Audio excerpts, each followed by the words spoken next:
كمية وعلو تخاتلتي مدبات مقالح سبورت لو سوني حسرت شدشت مقابيت حفشاوي تحستو على توزينات سبورت حيزنا تقربنا لنا ان مكتتالكم باخبرتنا الدم.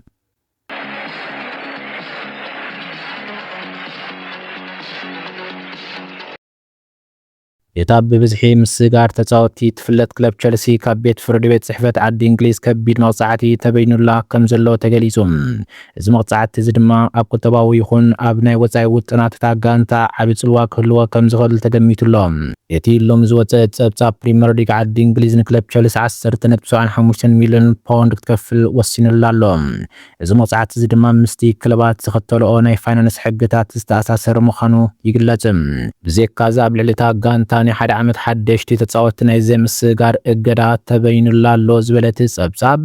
ይኹን እምበር ዘገዳ እዚ ንኽልተ ዓመት ክጸንሕ ይኽእል ተባሂሉ ከም ዘሎ ድማ ይንገር እንተኾነ ክለብ ቸልሲ ኣብ ውሽጢ ዝመጻ ክልተ ዓመታት ተመሳሳሊ ሕጊ እንተዘይጥሒሳ እቲ እገዳ ኣይክትግበርን እዩ እንተዳ ሕጊ ጥሒሳ ግን እቲ ናይ ሓደ ዓመት እገዳ ቦኑቦ ክትግበር እዩ እቲ ዝኸበደ ክፋለት መውጻዕቲ ቸልሲ ንዝመጹ 9 ኣዋርሕ ኣብ ክፍለ ኣካዳሚያ ንኣሽቱ ተጻወትቲ ወይ ከዓ ሓደስቲ ክተፈርሙ ወይ ከዓ ክተሳግር ኣይፍቀደላን እዩ እዚ ድማ ንመጻኢ ተስፋ ታጋንታ ዝኾኑ ተጻወትቲ ንምእካብ ዝነበራ ውጥን ዘዕንቅፍ እዩ ብመሰረት እቲ ዝወፀ ጸብጻብ እዚ መውጻዕቲ እዚ ምስቲ ታጋንታ ቅድሚ ሕጂ ብፍላይ ድማ ኣብ ግዜ ኣካይዳ ነበር ሮማን አብርሃሞቪች ዘመዝገበቶ ዘይርጉፅ ፋይናንሳዊ ጸብጻብን ሕጊ ምጥሓስን ተተሓሒዙ ብዝተገብረ ናይ ነዊሕ ግዜ ምርምራ እዩ ክለብ ቸልሲ ኣብ እዋን እዚ ብብዙሓት መንስያት ተጻወትቲ ዝተመልአት ጋንታ እኳ እንተኾነትም እዚ ገንዘባዊ መቕጻዕቲ ግን ኣብቲ መኽሰብን ክሳራን ዝብል ሕጊ ፕሪምየር ሊግ ተወሳኺ ጸቕጢ ክፈጥረላ እዩ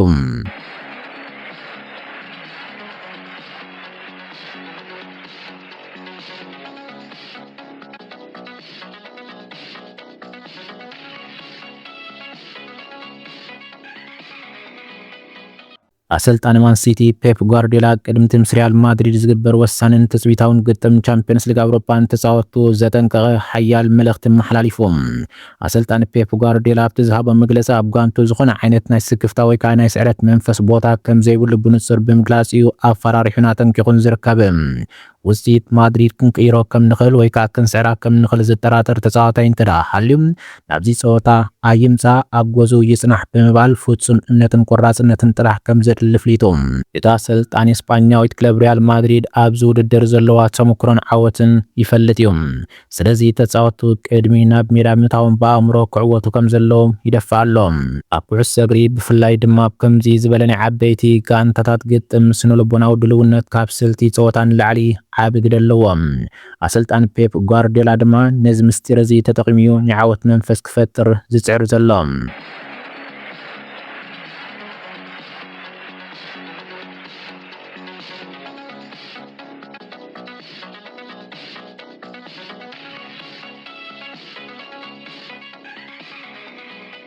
ናይ ጸጋም ተኸላኸላይ ክለባት አርሰናልን ቸልሲን ሃገራዊት ጋንታ እንግሊዝን ነበር አሽሊ ኮል መጀመሪያ ግዚኡ ናይ አሰልጣኝ ሓላፍነት ብምውሳድ ናብ መዝነት ምስልጣን ዓለም በወግዒ ተጸምቢሩ አሽሊ ኮል ኣብ ኢጣልያ ኣብ ሴሪ ቢ ትርከብ ጋንታ ሴዜና ቀዳማይ አሰልጣኝ ኮይኑ ክሰርሕ ምስታ ጋንታ ስምምዕ ክፍጽም ከሎም ኣብ ስራሕ ምስልጣን ከም ቀንዲ ሓላፊ ኮይኑ ዝሰርሓሉ ዘሎ ድማ ናይ መጀመሪያ ግዜ እዩ እቲ ተጻዋታይ ነበር ካብ ኩዕሶ እግሪ ካብ ዝፍለ ንድሓር ኣብ ዝተፈላለዩ ቦታታት ከም ሓጋዚ አሰልጣኝ ኮይኑ ክሰርሕ ጸኒሑ እዩ ገለ ካብኡ ኣብ አካዳሚ ክለብ ቸልሲ ኣብ ሃገራዊት ጋንታ እንግሊዝ ትሕቲ 21 ዓመት ኣብ ኤቨርተን ኣብ ብርሚንግሃም ሲቲን ከም ሓጋዚ አሰልጣኝ ኮይኑ ከም ዝዓየየ ይንገር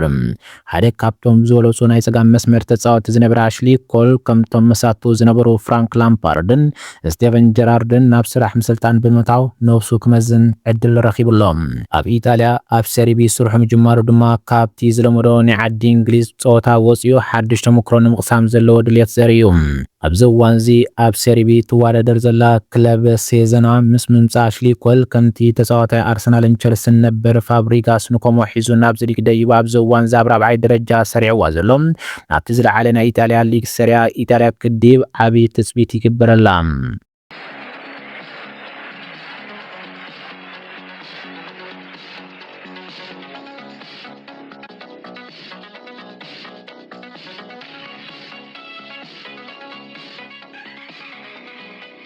حتسرتي زيناتات سبورتم ማንቸስተር ዩናይትድ ነቲ ኣብ ማእከል ሜዳ ዝኽፈት ክፍተት ንምዕባስ ነታ ሪያል ማድሪድ ብሉፅ ምንቅስቓስ ዘርኢ ዘሎ ፈረንሳዊ ተጻዋታይ ኤድዋርዶ ካማቪንጋ ንምፍራም ትልሚ ሒዛ ምህላዋ ተፈሊጡ።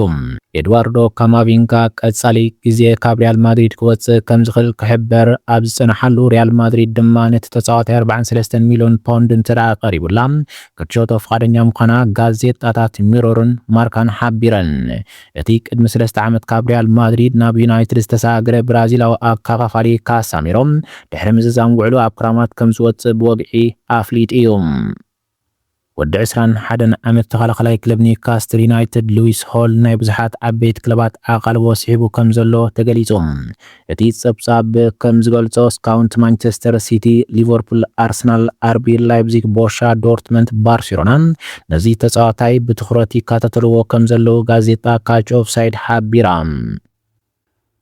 ናይ መርሲሳይድ ክለብ ሊቨርፑል ንውዕል እቲ ብሉፅ ሓላው ልዳት ኣሊሰን ቤከር ክሳብ 2027 ክትነውሖ ትዳሎ ከም ዘላ ተገሊጹ። ሊቨርፑል ንጆርጅ ማማር ዳሻበላ ፈሪማቶ እኳ እንተላ ኣሰልጣኒ ኣርነ ስሎት ግን ኣሊሰን ጥዕኑ ክሳብ ዝሓለወ ናይ መጀመርያ ምርጫ ኮይኑ ከም ዝቕፅል ኣፍሊጡ ኣሎ። እቲ ተስፋ ዝተገብረሉ ጆርጂያዊ ሓላው ልዳት ጆርጅ ማማር ዳሻበሊ ብሊቨርፑል ተታሒዙ እኳ እንተሃለወ ኣብ መላእ ኤውሮጳ ዝርከባ ጋንታት ግን ኩነታትን ምፍላጥ ምስ ሊቨርፑል ርክብ ይገብራ ኣለዋ። ናይ ሰሜን ለንደን ክለብ ቶተንሃም ናብ ታሕተዋይ ዲቪዥን እንተደኣ ወሪዳ ማንቸስተር ሲቲ ንተኸላኻላይ ፔድሮ ፓሮ ካብቲ ተገሚትዎ ዘሎ 80 ሚልዮን ፓውንድ ኣዝዩ ብዙሕ ዋጋ ንምፍራም ዕድል ከም ዝህልዋ ተገሊጹ።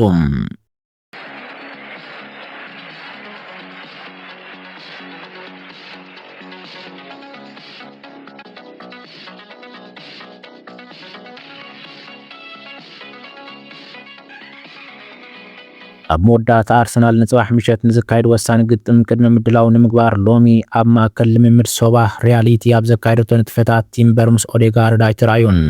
በኣንጻሩ ካብ ማሰይቲ ዝተመልሰ ሊያንድሮ ትሮሳርድ ምስታ ጉጅለ ምሉእ ልምምድ ኣካይድሎም። እዚ ድማ ንኣርሰናል ኣብ መስመር መጥቃዕታ ዓቢ ብስራት እዩ። ኣርሰናል ኣብ ሜዳ አንጻር ጀርመናዊት ክለብ ባየር ሌቨርኩዘን ነቲ 1-1 ዝተፈላለየትሉ ቀልቢሳ ናብ ዝቕፅል ክትሓልፍ ዕማም ክትዓምም ክትግደድ እያ።